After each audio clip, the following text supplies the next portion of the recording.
a scandal in Bohemia. Oh, Sherlock Holmes, she is always the woman. I have seldom heard him mention her under any other name. In his eyes she eclipses and predominates the whole of her sex. It was not that he felt any emotion akin to love for Irene Adler. All emotions, and that one particularly, were abhorrent to his cold, precise but admirably balanced mind. He was, I take it, the most perfect reasoning and observing machine that the world has seen, but as a lover he would have placed himself in a false position. He never spoke of the softer passions, save with a jibe and a sneer. They were admirable things for the observer, excellent for drawing the veil from men's motives and actions, but for the trained reasoner to admit such intrusions into his own delicate and finely adjusted temperament was to introduce a distracting factor which might throw a doubt upon all his mental results. Grit in a sensitive instrument, or a crack in one of his own high-power lenses, would not be more disturbing than a strong emotion, a nature such as his. And yet there was but one woman to him, and that woman was the late Irene Adler of dubious and questionable memory. I had seen little of Holmes lately. My marriage had drifted us away from each other.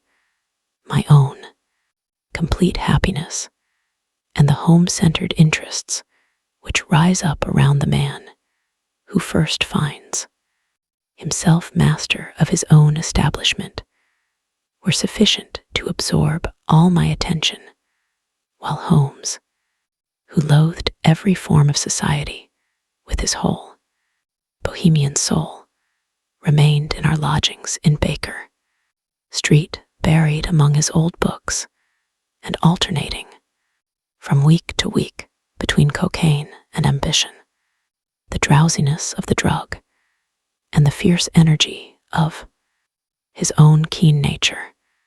He was still, as ever, deeply attracted by the study of crime, and occupied his immense faculties and extraordinary powers of observation in following out those clues and clearing up those mysteries which had been abandoned as hopeless by the official police. From time to time, I heard some vague account of his doings, of his summons to Odessa in the case of the Trepoff murder, of his clearing up of the singular tragedy of the Atkinson brothers at Trincomalee, and finally, of the mission which he had accomplished so delicately and successfully for the reigning family of Holland. Beyond these signs of his activity, however, which I merely shared with all the readers of the daily press, I knew little of my former friend and companion.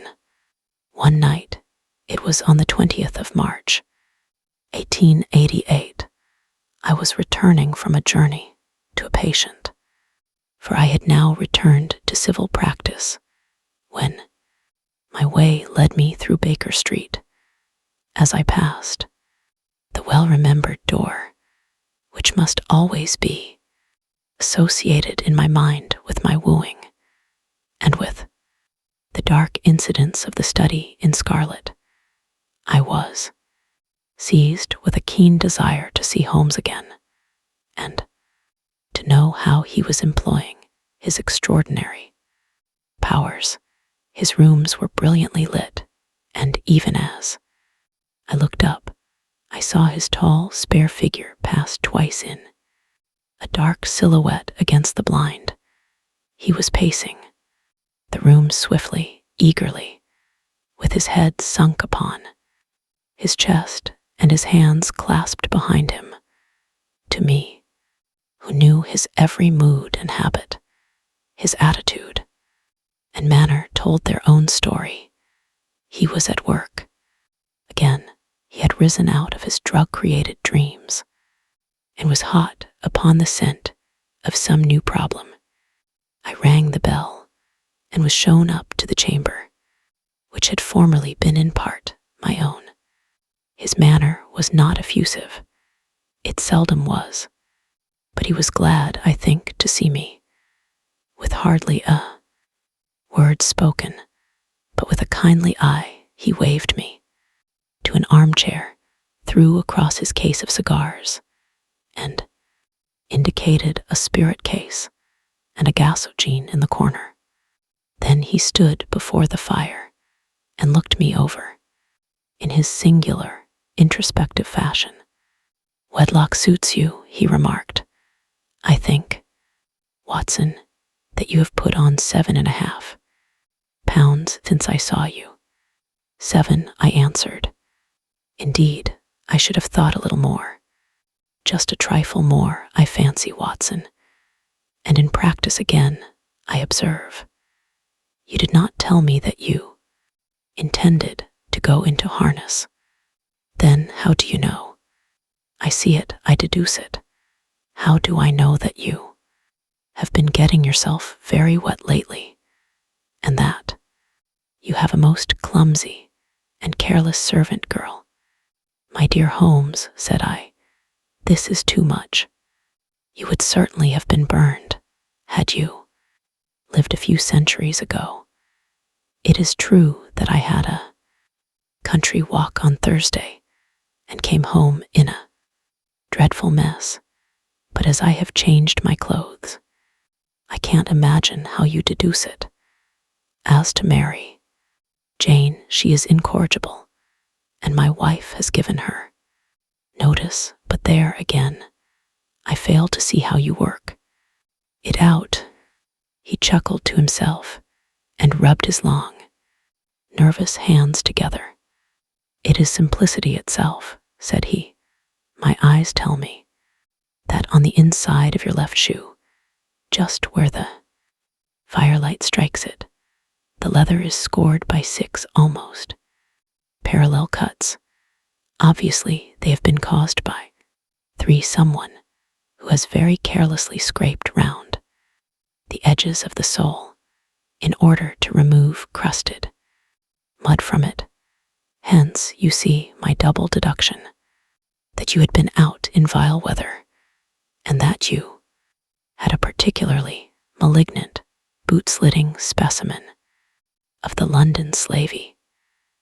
As to your practice, if a gentleman walks into my rooms smelling of iodoform, with a black mark of nitrate of silver upon his right forefinger, and a bulge on the right side of his top hat to show where he has secreted his stethoscope, I must be dull indeed if I do not pronounce him to be an active member of the medical profession. I could not help laughing at the ease with which he explained his process of deduction. "When I hear you give your reasons," I remarked, "the thing always appears to me to be so ridiculously simple that I could easily do it myself, though at each successive instance of your reasoning I am baffled until you explain your process. And yet I believe that my eyes are as good as yours."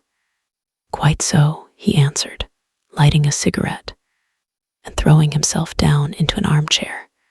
"You see, but you do not observe. The distinction is clear. For example, you have frequently seen the steps which lead up from the hall to this room." "Frequently. How often?" "Well, some hundreds of times." "Then how many are there?" "How many, I don't know." "Quite so, you have not observed, and yet you have seen. That is just my point. Now I know that there are 17 steps, because I have both seen and observed. By the way, since you are interested, in these little problems, and since you are good enough to chronicle one or two of my trifling experiences, you may be interested in this." He threw over a sheet of thick, pink-tinted notepaper, which had been lying open upon the table. "It came by the last post," said he. "Read it aloud." The note was undated, and without either signature or address.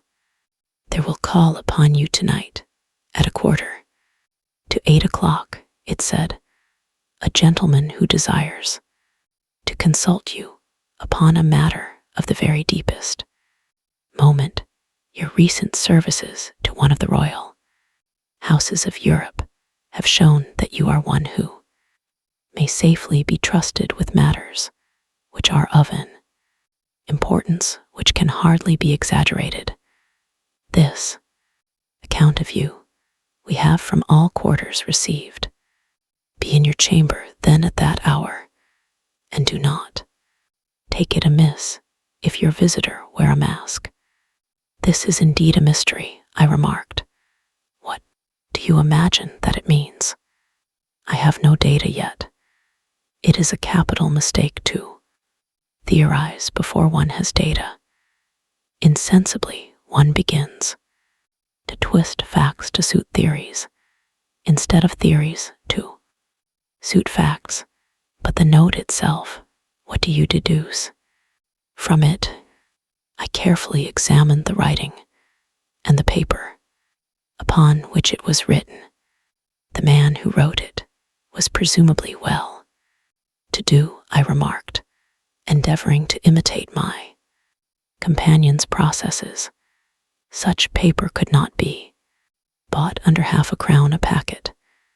It is peculiarly strong and stiff." "Peculiar, that is the very word," said Holmes. "It is not an English paper at all. Hold it up to the light." I did so, and saw a large E with a small g, a P and a large G with a small t woven into the texture of the paper. "What do you make of that?" asked Holmes. "The name of the maker, no doubt, or his monogram, rather." "Not at all. The G with the small t stands for Gesellschaft, which is the German for company. It is a customary contraction like our co. P of course stands for papier. Now for example, let us glance at our Continental Gazetteer." He took down a heavy brown volume from his shelves. Eglinitz, here we are, Egria. It is in a German-speaking country in Bohemia, not far from Carlsbad, remarkable as being the scene of the death of Wallenstein, and for its numerous glass factories and paper mills. Ha ha, my boy, what do you make of that?" His eyes sparkled, and he sent up a great blue triumphant cloud from his cigarette. "The paper was made in Bohemia," I said. "Precisely, and the man who wrote the note is a German. Do you note the peculiar construction of the sentence, 'This account of you we have from all quarters received'? A Frenchman or Russian could not have written that. It is the German who is so uncourteous to his verbs. It only remains, therefore, to discover what is wanted by this German, who writes upon Bohemian paper and prefers wear a mask to showing his face. And here he comes, if I am not mistaken, to resolve all our doubts." As he spoke, there was the sharp sound of horses' hoofs and grating wheels against the curb, followed by a sharp pull at the bell. Holmes whistled. "A pair by the sound," said he. "Yes," he continued, glancing out of the window. "A nice little brougham and a pair of beauties. 100 and 450 guineas apiece. There's money in this case. Watson, if there is nothing else, I think that I had better go, Holmes. Not a bit, doctor. Stay where you are.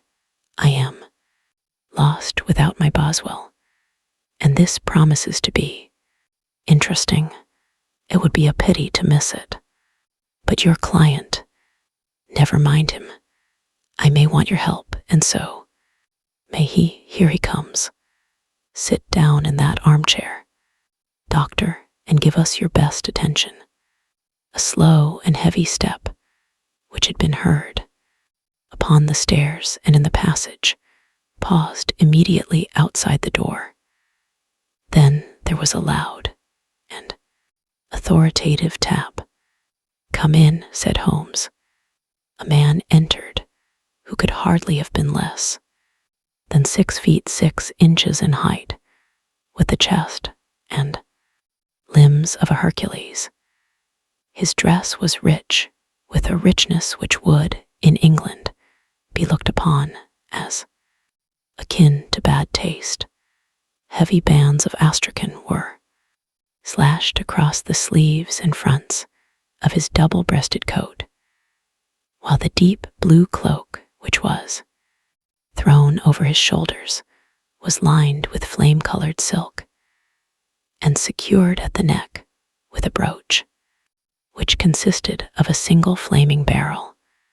Boots, which extended halfway up his calves, and which were trimmed at the tops with rich brown fur, completed the impression of barbaric opulence, which was suggested by his whole appearance.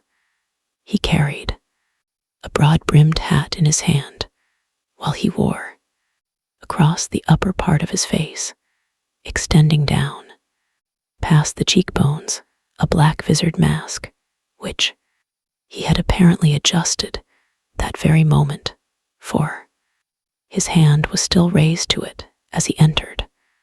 From the lower part of the face, he appeared to be a man of strong character, with a thick hanging lip and a long, straight chin, suggestive of resolution pushed to the length of obstinacy. You had my note? He asked with a deep, harsh voice and a strongly marked German accent. I told you that I would call. He looked from one to the other of us, as if uncertain which to address. Pray take a seat, said Holmes. This is my friend and colleague, Dr. Watson, who is occasionally good enough to help me in my cases. Whom have I the honor to address? You may address me as the Count von Kram, a Bohemian nobleman. I understand that this gentleman, your friend, is a man of honor and discretion, whom I may trust with a matter of the most extreme importance. If not, I should much prefer to communicate with you alone. I rose to go, but Holmes caught me by the wrist and pushed me back into my chair. It is both or none, said he. You may say before this gentleman anything which you may say to me. The Count shrugged his broad shoulders. Then I must begin, said he, by binding you both to absolute secrecy for 2 years. At the end of that time, the matter will be of no importance. At present, it is not too much to say that it is of such weight it may have an influence upon European history. I promise, said Holmes. And you will excuse this mask, continued our strange visitor. The august person who employs me wishes his agent to be unknown to you, and I may confess at once that the title by which I have just called myself is not exactly my own. I was aware of it, said Holmes dryly. The circumstances are of great delicacy, and every precaution has to be taken to quench what might grow to be an immense scandal. And seriously, compromise one of the reigning families of Europe.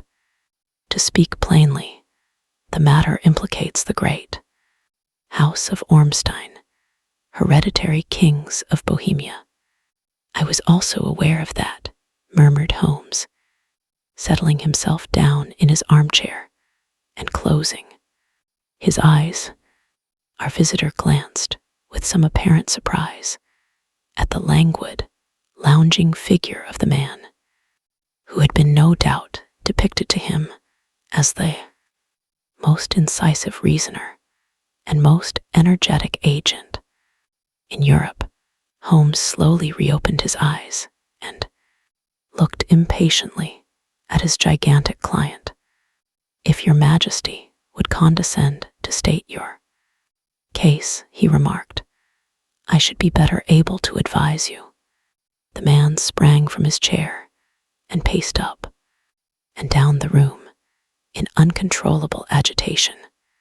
Then, with a gesture of desperation, he tore the mask from his face and hurled it upon the ground. You are right, he cried. I am the king. Why should I attempt to conceal it? Why indeed, murmured Holmes. Your Majesty had not spoken before I was aware that I was addressing Wilhelm Gottsreich Sigismund von Ormstein, Grand Duke of Kassel-Felstein, and hereditary King of Bohemia. But you can understand, said our strange visitor, sitting down once more and passing his hand over his high white forehead. You can understand that I am not accustomed to doing such business in my own person, yet the matter was so delicate that I could not confide it to an agent without putting myself in his power. I have come incognito from Prague for the purpose of consulting you. Then pray consult, said Holmes, shutting his eyes once more. The facts are briefly these. Some 5 years ago, during a lengthy visit to Warsaw, I made the acquaintance of the well-known adventuress, Irene Adler. The name is no doubt familiar to you. Kindly look her up in my index, doctor, murmured Holmes, without opening his eyes. For many years, he had adopted a system of docketing all paragraphs concerning men and things, so that it was difficult to name a subject or a person on which he could not at once furnish information. In this case, I found her biography sandwiched in between that of a Hebrew rabbi and that of a staff commander who had written a monograph upon the deep sea. Fishes? Let me see, said Holmes. Born in New Jersey in the year 1858. Contralto, La Scala, prima donna Imperial Opera of Warsaw, yes. Retired from operatic stage, Living in London, quite so. Your Majesty, as I understand, became entangled with this young person, wrote her some compromising letters, and is now desirous of getting those letters back. Precisely so, but how? Was there a secret marriage? None. No legal papers or certificates. None. Then I fail to follow your Majesty. If this young person should produce her letters for blackmailing or other purposes, how is she to prove their authenticity? There is the writing. Pooh, forgery. My private note paper. Stolen. My own seal. Imitated. My photograph. Bought. We were both in the photograph. Oh dear, that is very bad. Your Majesty has, indeed, committed an indiscretion. I was mad, insane. You have compromised yourself, seriously. I was only crown prince then. I was young. I am but 30 now. It must be recovered. We have tried and failed. Your Majesty must pay. It must be bought. She will not sell. Stolen then. 5 attempts have been made. Twice burglars. In my pay ransacked her house. Once we diverted her luggage when she traveled. Twice she has been waylaid. There has been no result. No sign of it. Absolutely none. Holmes laughed. It is quite a pretty little problem, said he. But a very serious one to me, returned the king reproachfully. Very indeed. And what does she propose to do with the photograph? To ruin me. But how? I am about to be married. So I have heard. To Clotilde Lothman von Saxe-Meiningen, second daughter of the King of Scandinavia. You may know the strict principles of her family. She is herself the very soul of delicacy, a shadow of a doubt as to my conduct would bring the matter to an end. And Irene Adler threatens to send them the photograph, and she will do it. I know that she will do it. You do not know her, but she has a soul of steel. She has the face of the most beautiful of women and the mind of the most resolute of men. Rather than I should marry another woman, there are no lengths to which she would not go, none. You are sure that she has not sent it yet?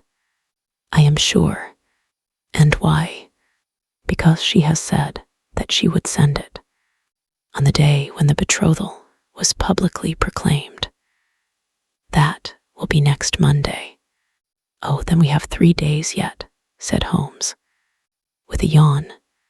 That is very fortunate, as I have 1 or 2 matters of importance to look into just at present. Your Majesty will, of course, stay in London for the present. Certainly, you will find me at the Langham, under the name of the Count von Cram.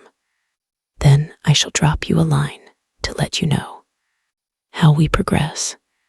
6, pray do so. I shall be all anxiety. Then, as to money, you have carte blanche. Absolutely.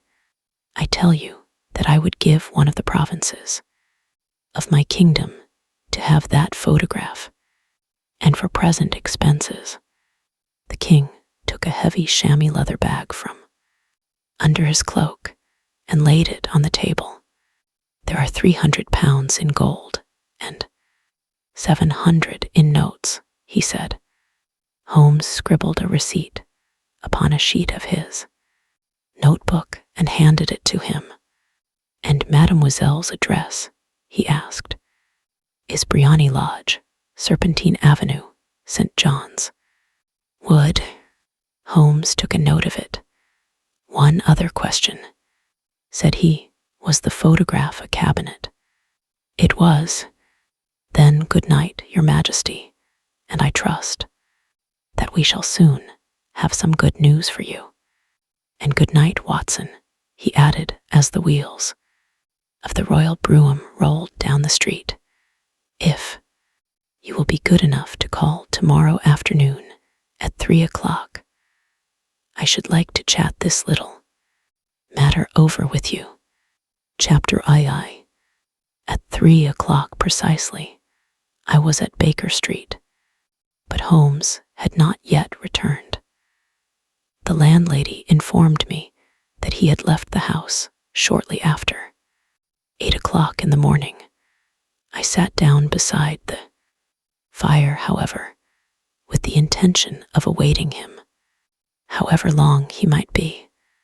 I was already deeply interested in his inquiry, for, though it was surrounded by none of the grim and strange features which were associated with the 2 crimes which I have already recorded, still, the nature of the case and the exalted station of his client gave it a character of its own.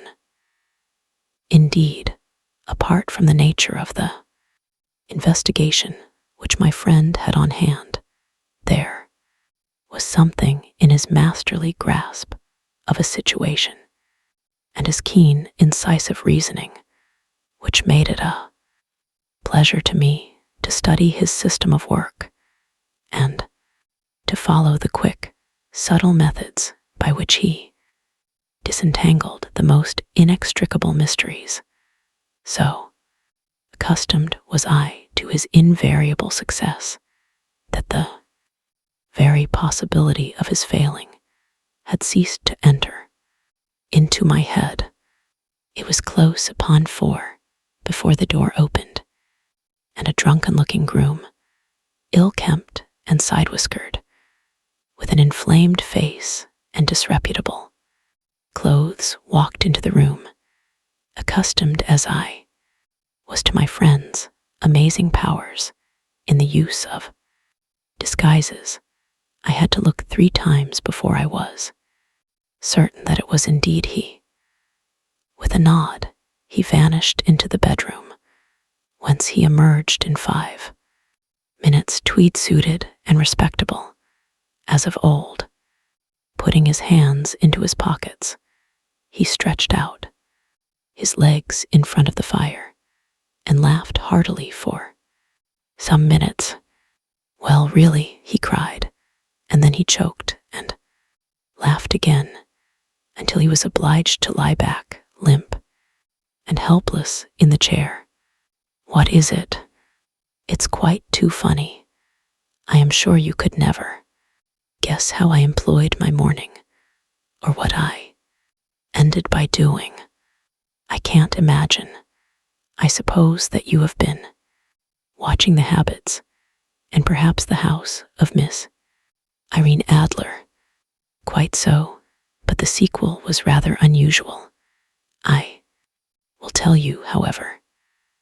I left the house a little after 8 o'clock this morning in the character of a groom out of work. There is a wonderful sympathy and freemasonry among horsey men. Be one of them, and you will know all that there is to know. I soon found Briony Lodge. It is a bijou villa with a garden at the back, but built out in front right up to the road, 2 stories, Chubb lock to the door, large sitting room on the right side, well furnished, with long windows almost to the floor, and those preposterous English window fasteners which a child could open. Behind there was nothing remarkable, save that the passage window could be reached from the top of the coach-house. I walked round it and examined it closely from every point of view, but without noting anything else of interest. 7. I then lounged down the street and found, as I expected, that there was a mews in a lane which runs down by one wall of the garden. I lent the ostlers a hand in rubbing down their horses, and received in exchange 2pence, a glass of half and half, 2 fills of shag tobacco, and as much information as I could desire about Miss Adler, to say nothing of half a dozen other people in the neighborhood in whom I was not in the least interested, but whose biographies I was compelled to listen to. "And what of Irene Adler?" I asked. "Oh, she has turned all the men's heads down in that part. She is the daintiest thing under a bonnet on this planet. So say the Serpentine Muse, too. A man. She lives quietly, sings at concerts, drives out at 5 every day, and returns at 7 sharp for dinner. Seldom goes out at other times, except when she sings. Has only 1 male visitor, but a good deal of him. He is dark, handsome, and dashing, never calls less than once a day, and often, twice. He is a Mr. Godfrey Norton of the Inner Temple. See the advantages of a cabman as a confidant. They had driven him home a dozen times from Serpentine Mews and knew all about him.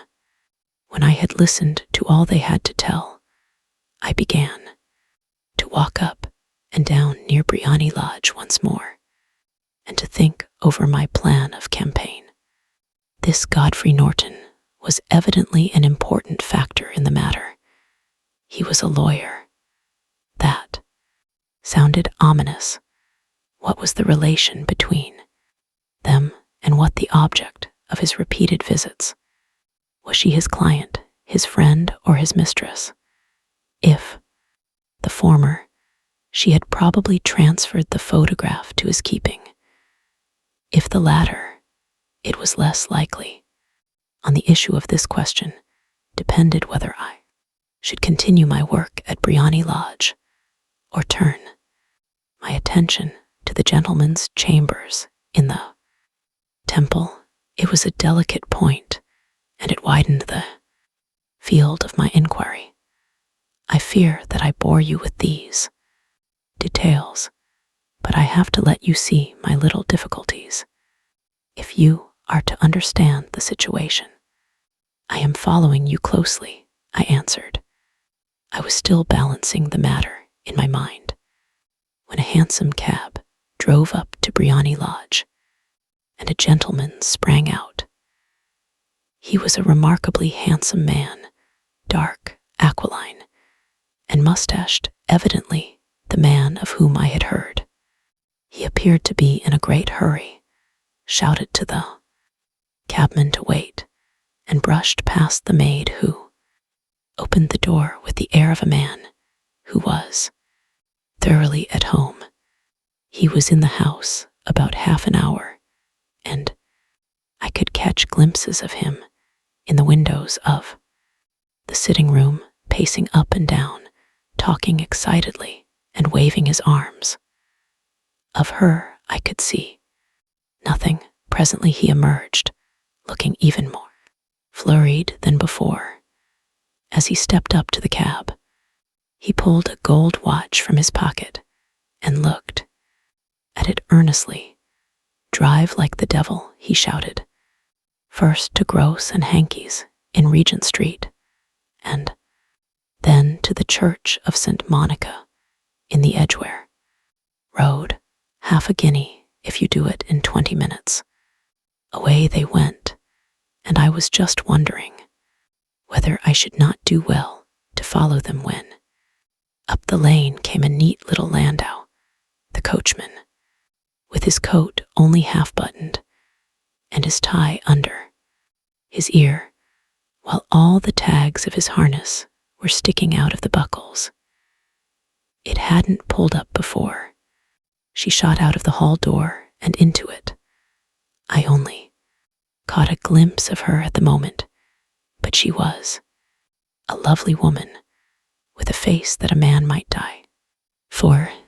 "The Church of St. Monica, John," she cried, "and half a sovereign if you reach it in 20 minutes. This was quite too good to lose, Watson. I was just balancing whether I should run for it or whether I should perch behind her landau when a cab came through the street. The driver looked twice at such a shabby fare, but I jumped in before he could object. "The Church of St. Monica," said I, "and half a sovereign if you reach it in 20 minutes. It was 25 minutes to 12, and, of course, it was clear enough what was in the wind. My cabby drove fast. I don't think I ever drove faster, but the others were there before us. The cab and the landau with their steaming horses were in front of the door when I arrived. I paid the man and hurried into the church. There was not a soul there save the two whom I had followed, and a surpliced clergyman who seemed to be expostulating with them. They were all three standing in a knot in front of the altar. I lounged up the side aisle like any other idler who has dropped into a church. Suddenly, to my surprise, the three at the altar faced round to me, and Godfrey Norton came, running as hard as he could towards me. "Thank God," he cried. "You'll do. Come." "Come? What then?" I asked. "Come, man, come. Only 3 minutes, or it won't be legal." I was half dragged up to the altar, and before I knew where I was, I found myself mumbling responses which were whispered in my ear, and vouching for things of which I knew nothing, and generally assisting in the secure tying up of Irene Adler, spinster, to Godfrey Norton, bachelor.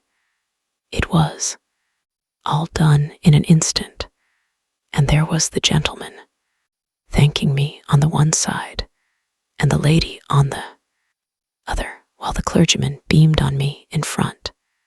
It was the most preposterous position in which I ever found myself in my life, and it was the thought of it that started me laughing just now.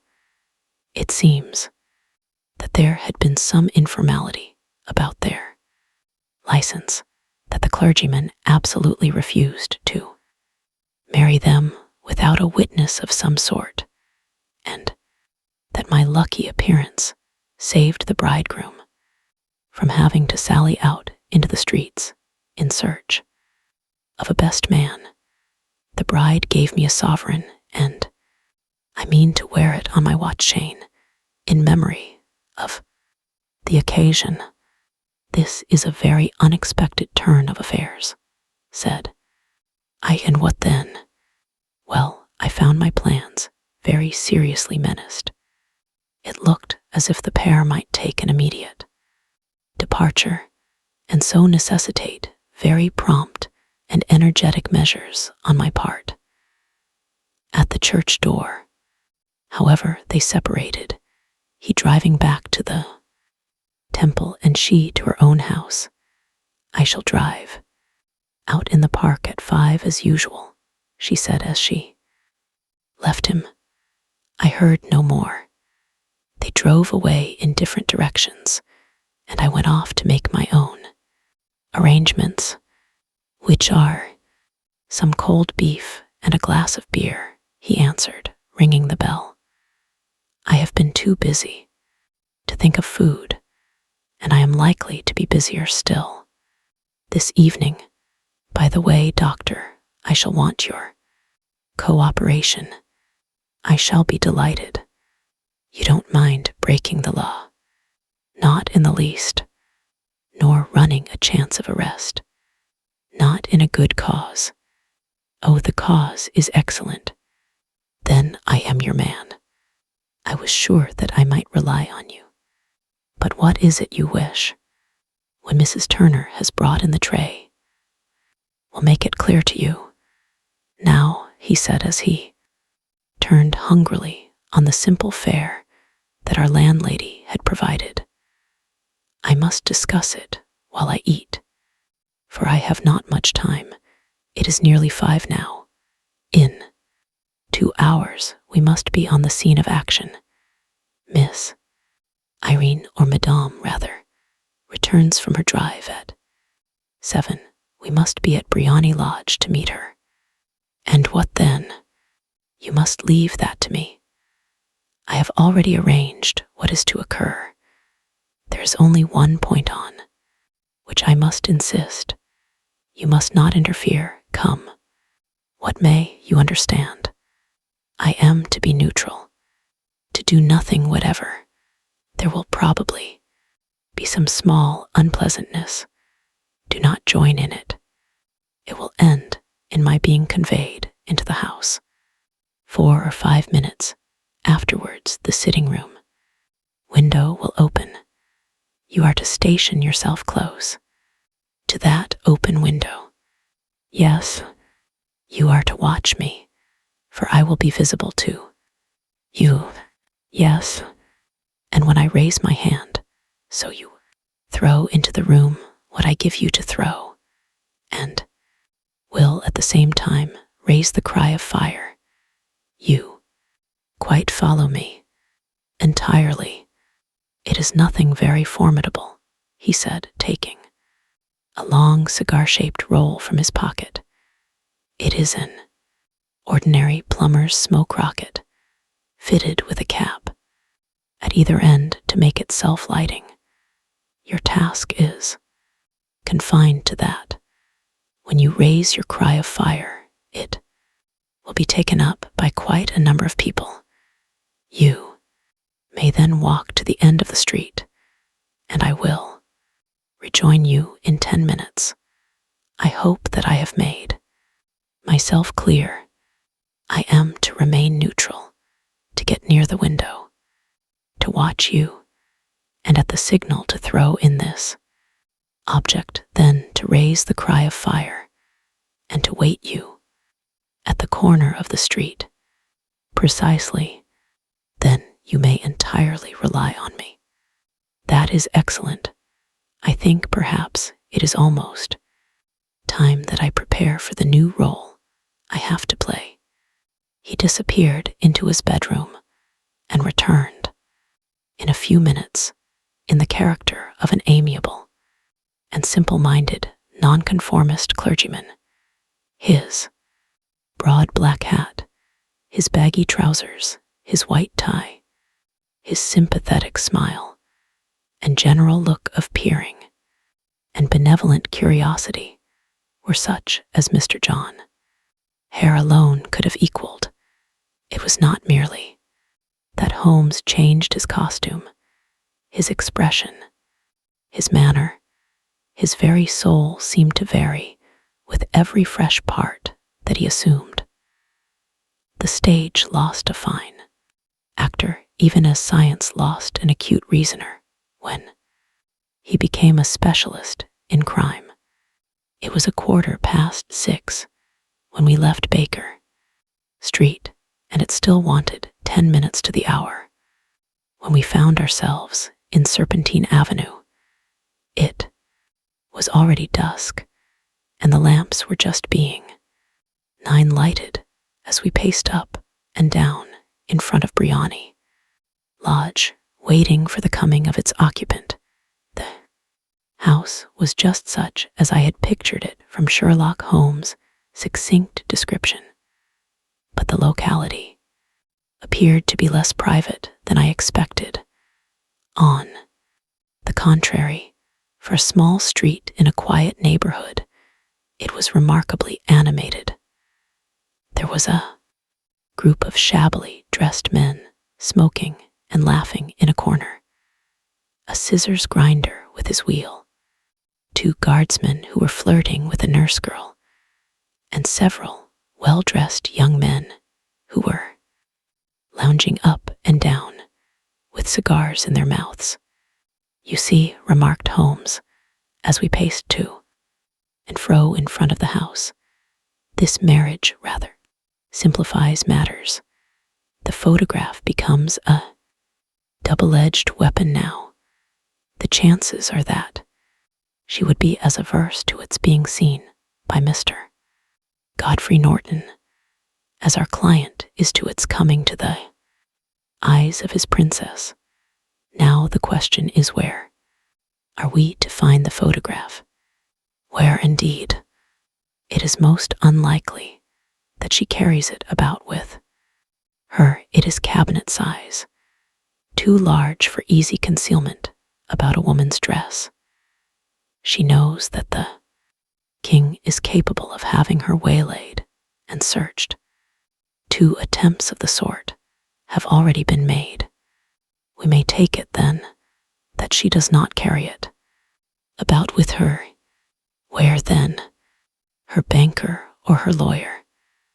There is that double possibility, but I am inclined to think neither. Women are naturally secretive, and they like to do their own secreting. Why should she hand it over to anyone else?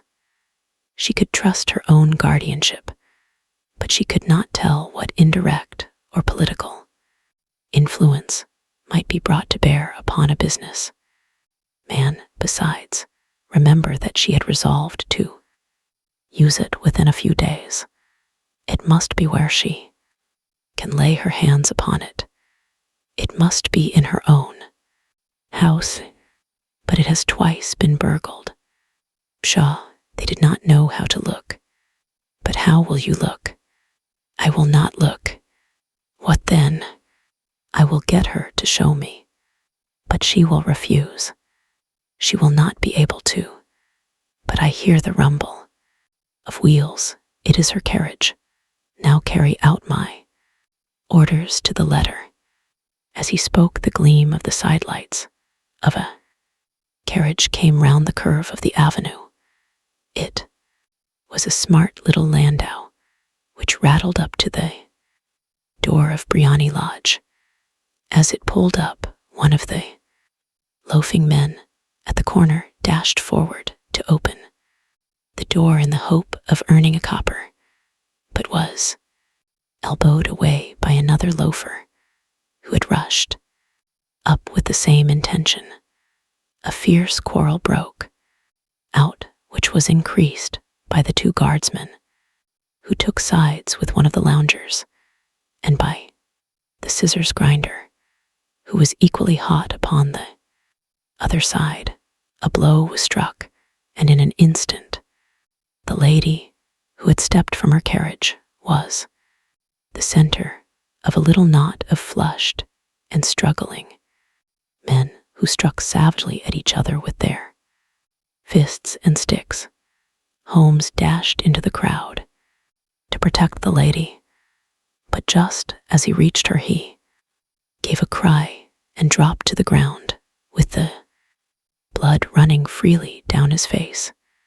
At his fall, the guardsmen took to their heels in one direction and the loungers in the other, while a number of better-dressed people who had watched the scuffle without taking part in it crowded in to help the lady and to attend to the injured man. Irene Adler, as I will still call her, had hurried up the steps, but she stood at the top with her superb figure outlined against the lights of the hall, looking back into the street. Is the poor gentleman much hurt? She asked. He is dead, cried several voices. No, no, there's life in him, shouted another. But he'll be gone before you can get him to hospital. He's a brave fellow, said a woman. They would have had the lady's purse and watch if it hadn't been for him. They were a gang, and a rough one, too. Ah, he's breathing now. He can't lie in the street. May we bring him in? Marm, surely bring him into the sitting room. There is a comfortable sofa. This way, please. Slowly and solemnly, he was borne into Briony Lodge and laid out in the principal room, while I still observed the proceedings from my post by the window. The lamps had been lit, but the blinds had not been drawn, so that I could see Holmes as he lay upon the couch. I do not know whether he was seized with compunction at that moment for the part he was playing, but I know that I never felt more heartily ashamed of myself in my life than when I saw the beautiful creature against whom I was conspiring, or the grace and kindliness with which she waited upon the injured man. And yet it would be the blackest treachery to Holmes to draw back now from the part which he had entrusted to me. I hardened my heart and took the smoke rocket from under my ulster. After all, I thought, we are not injuring her. We are but preventing her from injuring another. Holmes had sat up upon the couch, and I saw him motion like a man who is in need of air. A maid rushed across and threw open the window. At the same instant, I saw him raise his hand, and at the signal, I tossed my rocket into the room with a cry of fire. The word was no sooner out of my mouth than the whole crowd of spectators, well dressed and ill gentlemen, ostlers, and servant maids, joined in a general shriek of fire. Thick clouds of smoke curled through the room, and out at the open window I caught a glimpse of rushing figures, and a moment later the voice of Holmes from within assuring them that it was a false alarm. Slipping through the shouting crowd, I made my way to the corner of the street, and in 10 minutes was rejoiced to find my friend's arm in mine, and to get away from the scene of uproar. He walked swiftly and in silence for some few minutes, until we had turned down one of the quiet streets which lead towards the Edgware Road. "You did it very nicely, Doctor," he remarked. "Nothing could have been better. It is all right. You have the photograph. I know where it is. And how did you find out?" "She showed me, as I told you she would. I am still in the dark. I do not wish to make a mystery," said he, laughing. "The matter was perfectly simple. You, of course, saw that everyone in the street was an accomplice. They were all engaged for the evening. I guessed as much. Then, when the row broke out, I had a little moist red paint in the palm of my hand. I rushed forward, fell down, clapped my hand to my face, and became a piteous spectacle. It is an old trick. That also I could fathom. Then they carried me in. She was bound to have me in. What else could she do? And into her sitting room, which was the very room which I suspected. It lay between that and her bedroom, and I was determined to see which. They laid me on a couch. I motioned for air. They were compelled to open the window, and you had your chance. How did that help you? It was all important. When a woman thinks that her house is on fire, her instinct is at once to rush to the thing which she values most. It is a perfectly overpowering impulse, and I have more than once taken advantage of it.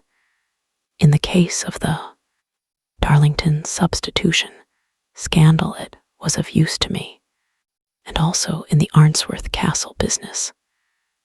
A married woman grabs at her baby, an unmarried one reaches for her jewel box. Now it was clear to me that Our Lady of today had nothing in the house more precious to her than what we are in quest of. She would rush to secure it. The alarm of fire was admirably done. The smoke and shouting were enough to shake nerves of steel. She responded beautifully. The photograph is in a recess behind a sliding panel just above the right bell pull. She was there in an instant, and I caught a glimpse of it as she half drew it out. When I cried out that it was a false alarm, she replaced it, glanced at the rocket, rushed from the room, and I have not seen her since. I rose, and making my excuses, escaped from the house. I hesitated whether to attempt to secure the photograph at once, but the coachman had come in, and as he was watching me narrowly, it seemed safer to wait. A little over-precipitance may ruin all, And now, I asked, our quest is practically finished. I shall call with the king tomorrow, and with you if you care to come with us. We will be shown into the sitting room to wait for the lady, but it is probable that when she comes, she may find neither us nor the photograph. It might be a satisfaction to his Majesty to regain it with his own hands. And when will you call? At 8 in the morning. She will not be up so that we shall have a clear field. Besides, we must be prompt, for this marriage may mean a complete change in her life and habits. I must wire to the king without delay. We had reached Baker Street and had stopped at the door. He was searching his pockets for the key when someone passing said, "Good night, Mr. Sherlock Holmes." There were several people on the pavement at the time, but the greeting appeared to come from a slim youth in an ulster who had hurried by.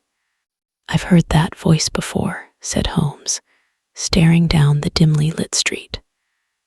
"Now, I wonder who the deuce that could have been." 11 chapter I slept at Baker Street that night, and we were engaged upon our toast and coffee in the morning, when the King of Bohemia rushed into the room. "You have really got it," he cried, grasping Sherlock Holmes by either shoulder and looking eagerly into his face. "Not yet, but you have hopes." "I have hopes." "Then come. I am all impatience to be gone. We must have a cab." "No, my brougham is waiting." "Then that will simplify matters." We descended and started off once more for Briony Lodge. "Irene Adler is married," remarked Holmes. "Married when?" "Yesterday." "But to whom?" "To an English lawyer named Norton. But she could not love him." "I am in hopes that she does." "And why in hopes?" "Because it would spare your Majesty all fear of future annoyance. If the lady loves her husband, she does not love your Majesty. If she does not love your Majesty, there is no reason why she should interfere with your Majesty's plan. It is true, and yet, well, I wish she had been of my own station. What a queen she would have made." He relapsed into a moody silence, which was not broken until we drew up in Serpentine Avenue. The door of Briony Lodge was open, and an elderly woman stood upon the steps. She watched us with a sardonic eye as we stepped from the brougham. "Mr. Sherlock Holmes, I believe," said she. "I am Mr. Holmes," answered my companion, looking at her with a questioning and rather startled gaze. "Indeed, my mistress told me that you were likely to call. She left this morning with her husband by the 5:15 train from Charing Cross for the Continent." "What?" Sherlock Holmes staggered back, white with chagrin and surprise. "Do you mean that she has left England, never to return?" "And the papers?" asked the king hoarsely. "All is lost. We shall see." He pushed past the servant and rushed into the drawing room, followed by the king and myself. The furniture was scattered about in every direction, with dismantled shelves and open drawers, as if the lady had hurriedly ransacked them before her flight. Holmes rushed at the bell pull, tore back a small sliding shutter, and, plunging in his hand, pulled out a photograph and a letter. The photograph was of Irene Adler herself in evening dress. The letter was superscribed to Sherlock Holmes-esque, to be left till called for. My friend tore it open, and we all three read it together. It was dated at midnight of the preceding night, and ran in this way. My dear Mr. Sherlock Holmes, you really did it very well. You took me in completely. Until after the alarm of fire, I had not a suspicion. But then, when I found how I had betrayed myself, I began to think. I had been warned against you months ago. I had been told that if the king employed an agent, it would certainly be you, and your address had been given me. Yet, with all this, you made me reveal what you wanted to know. Even after I became suspicious, I found it hard to think evil of such a dear, kind old clergyman. But, you know, I have been trained as an actress myself. Male costume is nothing new to me. I often take advantage of the freedom which it gives. I sent John the coachman to watch you, ran upstairs, got into my walking clothes, as I call them, and came down just as you departed. Well, I followed you to your door, and so made sure that I was really an object of interest to the celebrated Mr. Sherlock Holmes. Then I rather imprudently wished you good night, and started for the temple to see my husband. We both thought the best resource was flight when pursued by so formidable an antagonist, so you find the nest empty when you call tomorrow. As to the photograph, your client may rest in peace. I love and am 12 loved by a better man than he. The king may do what he will without hindrance from one whom he has cruelly wronged. I keep it only to safeguard myself and to preserve a weapon which will always secure me from any steps which he might take in the future. I leave a photograph which he might care to possess, and I remain, dear Mr. Sherlock Holmes, very truly yours, Irene Norton, N.E. Adler. What a woman, oh, what a woman, cried the King of Bohemia, when we had all three read this epistle. Did I not tell you how quick and resolute she was? Would she not have made an admirable queen?